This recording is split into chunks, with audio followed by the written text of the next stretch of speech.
जी हाँ, आपने थंबनेल में सही देखा कि अगर आप 1 चम्मच रोज़ाना खाना शुरू कर देते हैं, तो आप अपने घुटने के दर्द को और वहाँ पर जो स्वेलिंग हो गया है, उसको 100% ठीक कर सकते हैं।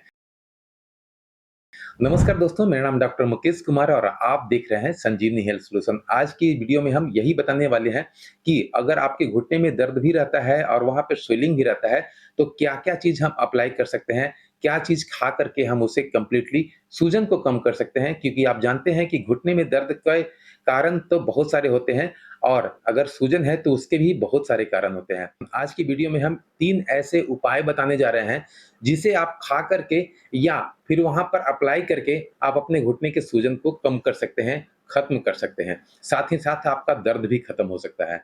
तो वीडियो को बिल्कुल अंत तक देखिएगा और तीनों उपाय में से कोई एक उपाय भी कर सकते हैं या कोई 2 उपाय भी कर सकते हैं। तो अपना कर ज़रूर देखिएगा। मैं समझता हूँ कि आप रातों-रात अपने घुटने के दर्द को भी ठीक कर सकेंगे या वहाँ पर जो सूजन है, उसको भी ठीक कर सकेंगे। दोस्तों, सूजन को तो कम कर लेंगे, लेकिन सबसे पहले हमें यह जानना ज़रूरी है कि हमारे घुटने में आखिर सूजन हुआ कैसे है? सूजन होने के बहुत से कारण होते हैं। पहला तो ये होता है कि एसीएल टियर हुआ हो या मेनिस्कस टियर हुआ हो या फिर रिसेंटली आपने कभी ज़्यादा चल लिए हो या फिर ज़्यादा भाग-दौड़ कर लिए हो, उसकी वजह से घुटने में दर्द भी होने लगा और स्वेलिंग भी हो गया। तो उस कंडीशन में हमें कुछ नहीं करना होता है, सिर्फ़ हमें थोड़ा रेस्ट करने की ज़रूरत होती है। 1-2 दिन या 3 दिन मैक्सिमम रेस्ट कर लें।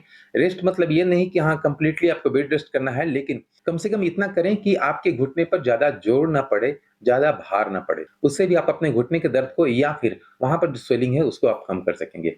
लेकिन वैसे व्यक्ति जिनका मेनिस्कस टियर हुए आज से 2 महीना, 6 महीना या साल भर पहले हुआ या फिर एसीएल टियर हुए साल भर पहले हुआ था या फिर ऑस्टियोआर्थराइटिस का ग्रेड 1, ग्रेड 2 भी साल 2 साल से रह रहा है, उसके बाद भी सूजन रह रहा है, तो उनके लिए ही यह तीनों उपाय में से किसी 1 या 2 उपाय को ज़रूर अपना सकते। दोस्तों, इसमें जो सबसे पहला उपाय करेंगे, उसमें 3 इंग्रीडिएंट को लेंगे। पहला इंग्रीडिएंट है हमारा ऑलिव ऑयल यानी कि जैतून का तेल, दूसरा है हमारा गार्लिक यानी कि लहसुन और तीसरा है लौंग यानी कि क्लव। अब ये तीनों को हम कैसे मिश्रण करेंगे, कैसे बनाएँगे, वह मैं बताता हूँ। सबसे पहले तो आप 100 ग्राम ऑलिव ऑयल ले लें और उसे धीमे आँच पे गरम होने के लिए छोड़ दें। करीबन 15 सेकंड, 30 सेकंड के बाद जब हल्का गर्म हो जाए, तब उसमें आप जो 50 ग्राम लहसुन लेकर के उसे कीस लें या फिर कूट लें थोड़ा-सा, उसके बाद उसे भी डाल दें। हल्की आँच रहेगा, बिल्कुल हल्का आँच, उसपे ज़्यादा खौलना नहीं चाहिए, ज़्यादा तेल जलना नहीं चाहिए और उसमें 2 लौंग का भी कली डाल देंगे। यह तीनों को हम करीबन 5 मिनट के आसपास गरम करेंगे। मैं ज़्यादा खौलाने की बात नहीं कर रहा हूँ, सिर्फ़ गरम करने की बात कर रहा हूँ, ताकि हमारा लहसुन का जितने भी एलिसिन है ना, वह उसमें मेल्ट हो सके और लहसुन हल्का-सा पीलापन ले ले, तो हम उसे उतार कर के एक टाइट कंटेनर में रख लेंगे। अब जब भी हम खाना खाएँगे, दोपहर के खाना हो और रात का खाना हो, यह दोनों टाइम हमें 1 चम्मच वह तेल अपने खाने में खाना है। चाहे तो आप सलाद में उसे मिला कर के खा सकते हैं या फिर चावल खाते हैं या सब्ज़ी खाते हैं, सब्ज़ी में भी तेल 1 चम्मच निकाल कर के डाल के खा खा सकते हैं। कहने का मतलब कि 2 समय हमें किसी भी चीज़ में डाल के खा सकते हैं और आराम से इसका कोई साइड इफ़ेक्ट भी नहीं होगा और आप देखेंगे कि रातों-रात यानी कि आप रात में अगर खाए हैं तो आपका सूजन सुबह होते-होते आधा से ज़्यादा कम हो जाएगा। मैं तो समझता हूँ कि दर्द में भी काफ़ी राहत मिलेगी। यही चीज़ हम 2-3 दिन अगर 4 दिन कर लेते हैं, तो आप अपने दर्द को भी कम कर सकेंगे, अपने सूजन को बिल्कुल कम कर सकेंगे और एक्सरसाइज़ करके उसे 100% ठीक कर सकेंगे। चूँकि मैं कई बार बता चुका हूँ कि हमें घुटने के दर्द को 100% ठीक करने के लिए एक्सरसाइज़ करना ज़रूरी है। लेकिन अगर सूजन रह रहा है, तो वह भी हमें काफ़ी बाधक साबित होता है। क्यों? क्योंकि सूजन की वजह से हम एक्सरसाइज़ सही तरीके से परफ़ॉर्म नहीं कर पाते हैं। कई वीडियो में मैं पहले भी बताया हूँ कि आपने एमआरआई कराया होगा तो वहाँ पे या डॉक्टर भी बोले होंगे कि वहाँ पे पानी जमा हुआ है। वह पानी जमने का बहुत से कारण होते हैं, जैसे कि साइनोवियल इफ्यूजन कहा जाता है या कार्टिलेज का जो कुछ वाटर सब्सटेंस होते हैं, वह हमारे घुटने के अंदर हो जाते हैं, जिसकी वजह से भी वहाँ पे स्वेलिंग रहता है। तो उस चीज़ में भी यह बहुत ही हद तक वह उसे पानी को सुखा देता है। कई हमारे सब्सक्राइबर भी ऐसा कमेंट किए हैं कि सर हमारे घुटने में हमेशा पानी भर जाता है, उसके लिए मैं क्या करूँ? मैं उसके लिए ही आज बता रहा हूँ कि आप अपने घुटने में सूजन के वजह चाहे तो पानी हो या फिर मेनिस्कस टियर हुआ हो या फिर एसीएल टियर हुआ हो या फिर सडनली आप गिर गए हों उसके वजह से जैसा भी सूजन है अगर, तो उसमें भी यह उपाय कर लेंगे, तो आप अपने सूजन को भी कम कर सकेंगे और दर्द को भी कम कर सकेंगे। मैं तो ज़रूर कहूँगा कि आप इसे ज़रूर अपना करके देखें और मुश्किल से 1 या 2 दिन में आप देख सकेंगे कि आपका सूजन लगभग खत्म हो चुका है। दोस्तों, वीडियो अगर अच्छा लग रहा है तो वीडियो को लाइक कर दें और इस वीडियो को शेयर जितना ज़्यादा से ज़्यादा कर सकें, ताकि मैं जानता हूँ इंडिया में बहुत सारे ऐसे लोग हैं, जो किसी डॉक्टर के फ़ी को भी अफ़ोर्ड नहीं कर पा रहे हैं, उन तक अगर ये पहुँच जाएगा, तो वह भी आपको दुआएँ देंगे, तो शेयर करना ना भूलें। दोस्तों, इसमें जो दूसरा उपाय है, वह है गर्म पानी में इप्सम सॉल्ट को मिला करके उसे धोना। कई बार मैं अपने वीडियो में बताया हुआ हूँ या फिर आप पहले से भी जानते होंगे सेंधा नमक के बारे में, लेकिन मैं आज सेंधा नमक की बात नहीं कर रहा हूँ, बल्कि इप्सम सॉल्ट यानी कि मैग्नीशियम सल्फेट सॉल्ट होता है। यह खाने योग्य नहीं होता है, यह खाने का चीज़ नहीं है। आपको किसी भी पंसारी की दुकान में या फिर जड़ी-बूटी की दुकान में आपको मैग्नीशियम सल्फेट या फिर इप्सम सॉल्ट के नाम से आता है, वह ले लेंगे। 1 चम्मच इप्सम सॉल्ट को 10 लीटर पानी जो गरम किया हुआ है, उसमें डाल देंगे घोल करके और उस पानी से भी अगर आप अपने सूजन को धो देते हैं, करीबन 5 से 10 मिनट के आसपास मग में डाल करके पानी को धोते रहते हैं अपने घुटने के पास, तो आप देखेंगे कि मुश्किल से रात में अगर इस उपाय को कर रहे हैं, तो सुबह तक आपने सूजन कम हो जाएगा, दर्द भी बहुत हद तक कम हो जाएगा। इस चीज़ को भी आप 2-4 दिन या 10 दिन तक कर सकते हैं। इससे भी आपका दर्द भी कम होगा और सूजन भी कम होगा। लेकिन यहाँ पर भी मैं फिर से बता रहा हूँ कि इसे कंप्लीटली 100% ठीक करने के लिए चाहे तो एसीएल टियर है, पीसीएल टियर है या मेनिस्कस टियर है या ऑस्टियोआर्थराइटिस का ग्रेड 1, ग्रेड 2, ग्रेड 3, ग्रेड 4 है, इन सारी चीज़ को 100% ठीक करने के लिए हमें एक्सरसाइज़ करना ज़रूरी है और एक्सरसाइज़ के लिए कई वीडियो में पहले भी बता चुका हूँ कौन-कौन सा एक्सरसाइज़ करना चाहिए, चाहे तो मेनिस्कस टियर हो या फिर एसीएल टियर हो। मैं कुछ वीडियो का लिंक डिस्क्रिप्शन बॉक्स में मैं दे दूँगा, आप उसे देख लेंगे और एक्सरसाइज़ करेंगे तो आप अपने घुटने के दर्द को 100% ठीक कर सकेंगे।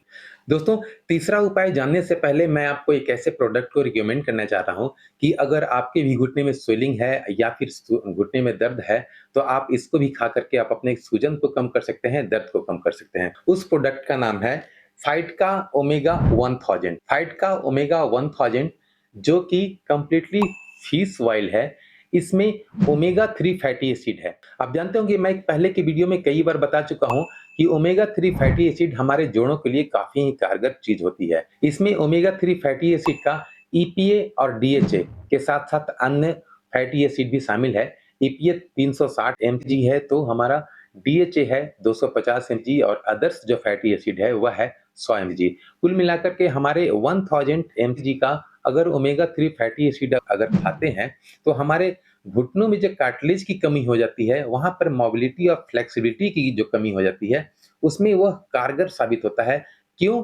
क्योंकि मैं अपने बहुत सारे पेशेंट को यह मैं अप्लाई करने के लिए दिया हूँ और उनका 100% रिजल्ट आया है। चूँकि इसका कोई साइड इफ़ेक्ट नहीं है, क्योंकि गवर्नमेंट लैब में इसको 100% टेस्ट करने के बाद ओके किया गया है। तो इसे आप आराम से खा सकते हैं। यह सिर्फ़ आपके जॉइंट के लिए ही नहीं, बल्कि आपकी आँखों की रोशनी के लिए, आपके बालों के लिए, आपके स्किन के लिए या फिर आपके हार्ट हेल्थ के लिए भी काफ़ी कारगर चीज़ होता है। आप जानते होंगे हमारा जब कोलेस्ट्रॉल बढ़ जाता है, ख़ास करके जब बैड कोलेस्ट्रॉल बढ़ जाता है, जिसे ट्राइग्लिसराइड और एलडीएल कोलेस्ट्रॉल कहते हैं, तो वैसे व्यक्ति जो हार्ट के प्रॉब्लम से जूझ रहे हैं या फिर कोलेस्ट्रॉल उनका बढ़ा रह रहा है, वो भी अगर इसे खाते हैं, तो उनका जॉइंट पेन तो कम होगा ही होगा, साथ ही साथ उनके बैड कोलेस्ट्रॉल भी कम होगा, जिससे वह हेल्दी लाइफ जी सकेंगे। तो मैं तो ज़रूर रिकमेंड करूँगा, आपको भी अगर घुटने में सूजन है और दर्द रह रहा है, तो इसे 1 टैबलेट सुबह-शाम खा लेते हैं, तो मुश्किल से 2-4 दिन के अंदर ही आप अपने सूजन को कम कर सकेंगे।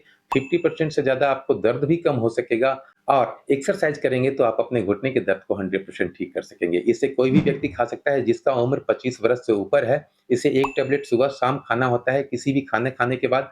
वैसे आप डेली 1 भी खा सकते हैं, लेकिन मैं तो रिकमेंड करूँगा कि अगर आपका उम्र 40 वर्ष से ऊपर है और आपका वज़न 50 किलो से ऊपर है, तो आप इसे 2 टैबलेट खाएँ, यानी कि सुबह में नाश्ते के बाद 1 खा लें और रात में खाने के बाद आप 1 खा लें। इसे परचेज़ करने के लिए किसी भी ऑनलाइन शॉपिंग जैसे कि अमेज़न या फ्लिपकार्ट कहीं से भी आप इसे परचेज़ कर सकते हैं। लेकिन अगर इनके वेबसाइट www.fytka.com पे जाते हैं, तो वहाँ पर आपको 10% का एक्स्ट्रा डिस्काउंट भी मिल जाता है। इसके सारे लिंक्स पिन कमेंट में यानी कि जो पहला कमेंट है उसमें और डिस्क्रिप्शन बॉक्स में मैंने दे रखा है, अगर आप भी इसे मँगवाना चाहते हैं, वहाँ पर मैं एक कंपनी का नंबर भी दे रहा हूँ, ताकि आप उसे फ़ोन पर भी ऑर्डर कर सकें या फिर इनके वेबसाइट पर जाकर के भी ऑर्डर करके आप अपने घुटने के सूजन को भी कम कर सकेंगे और दर्द को भी कम कर सकेंगे। दोस्तों, इसमें जो तीसरा उपाय है, वह है तिल का तेल में अदरक को पका कर के उस जगह पे लगाना। 100 ग्राम तिल का तेल ले लें, उसे भी धीमा आँच पर हल्का-सा गरम करें और उसके बाद कम से कम 20 ग्राम से 25 ग्राम तक अदरक को आप कीस लें या फिर कूट लें और उसे भी उस तेल में डाल करके थोड़ा देर के लिए 5 मिनट के लिए गरम कर लें। गरम करने का मतलब ये नहीं कि पूरा खौलाना है, बल्कि मैक्सिमम वह जब जो अदरक है हमारा वह लाल टाइप का होने लगे, तो हम उसे उतार लेंगे और उसे ठंडा करने के बाद एक कंटेनर में रख लेंगे और उसमें जो तेल है, उस तेल को हम अपने घुटने पे लगाएँगे। यहाँ तक कि मैं कह रहा हूँ कि अगर कहीं पर किसी एड़ी में भी दर्द है, एंकल में दर्द है, वहाँ पर स्वेलिंग है, शरीर के किसी भी भाग में अगर स्वेलिंग है, तो वहाँ पर यह तेल को लगाएँगे, तो उससे भी आप अपने सूजन को कम कर सकते हैं, ठीक कर सकते हैं। आप देखेंगे कि रात में लगाएँ और सुबह पर काफ़ी आपका सूजन भी कम हो जाएगा। दोस्तों, यह तीनों उपाय में से किसी एक या किसी 2 उपाय को भी आप लगातार उपयोग में ला सकते हैं और अपने घुटने के दर्द को और सूजन को कम कर सकते हैं। अब रह गई बात कि बहुत सारे लोगों का यह कमेंट रहता है कि सर मेरी दर्द ऐसा है, मेरा दर्द ऐसा है, तो अगर आपको नहीं समझ में आता है कि हाँ, आपके ऑस्टियोआर्थराइटिस या मेनिस्कस टियर या एसीएल टियर हो गया है और उसे कैसे ठीक कर सकते हैं घर बैठे ही, आपको सूजन रह रहा है तो आप 1 बाय 1 अपॉइंटमेंट बुक कर सकते हैं। यहाँ पर जो व्हाट्सएप नंबर आ रहा है, उस नंबर पे अपना एमआरआई रिपोर्ट या एक्स-रे रिपोर्ट भेज सकते हैं। एक छोटी-सी फी होती है, उसे पेड करके आप हमसे 1 बाय 1 कंसल्टेशन बुक कर सकते हैं और जान सकते हैं कि आपके एक्स-रे या एमआरआई के अनुसार आपको कौन-सा एक्सरसाइज करना चाहिए। वैसे मैं बता दूँ कि एक्सरसाइज करना बहुत ही मैंडेटरी है। हम स्वेलिंग को कम कर लेंगे, दर्द को कुछ दिन के लिए कम कर सकेंगे, लेकिन घुटने के बीच में जो गैप की कमी हुई है, कार्टिलेज की कमी हुई है और मेनिस्कस टियर का प्रॉब्लम हुआ है, उसको ठीक करने के लिए हमें एक्सरसाइज करना ज़रूरी है। वैसे मैं बता दूँ कि अगर आपको भी ऑस्टियोआर्थराइटिस का ग्रेड 1 से लेकर के ग्रेड 4 तक हो गया है, तो आप इस वीडियो जो ऊपर में वीडियो आ रहा है, उस वीडियो को देख लें और उसमें जो 5 एक्सरसाइज बताया हुआ है, उसको करना शुरू कर दें। मैं समझता हूँ कि 3 से 5 दिन होते-होते यहाँ आप ज़रूर एहसास कर सकेंगे कि आपके दर्द में काफ़ी कमी आई है। तो ऐसे ही इन्फॉर्मेटिव वीडियो देखने के लिए चैनल को सब्सक्राइब ज़रूर कर लें। उम्मीद है वीडियो अच्छा लगा होगा। वीडियो अच्छा लगा है तो वीडियो को लाइक कर दें। सब्सक्राइब तो ज़रूर कर लें, क्योंकि अगर घुटने में दर्द है, तो कम से कम 100 से ऊपर वीडियो हमारे चैनल पे अवेलेबल है। आप चैनल विज़िट करें और एक्सरसाइज करना शुरू करें। 5वें दिन से लेकर के 10वें दिन तक आप यह महसूस कर सकेंगे कि आपके दर्द में काफ़ी कमी आई है। दोस्तों, वीडियो को शेयर करना ना भूलें। शेयर करते हैं ना, तो वैसे व्यक्ति जिनको दर्द से कराह रहे हैं, तो वह भी अपने घुटने के दर्द को, स्वेलिंग को कम कर सकते हैं, ठीक कर सकते हैं। चूँकि आप जब शेयर करेंगे ना, दूसरे तीसरे व्यक्ति का भी घुटने के दर्द और सूजन कम हो सकेगा और वह भी आपका ही नाम लेंगे। मिलते हैं अगली वीडियो में, तब तक के लिए जय हिंद, जय भारत।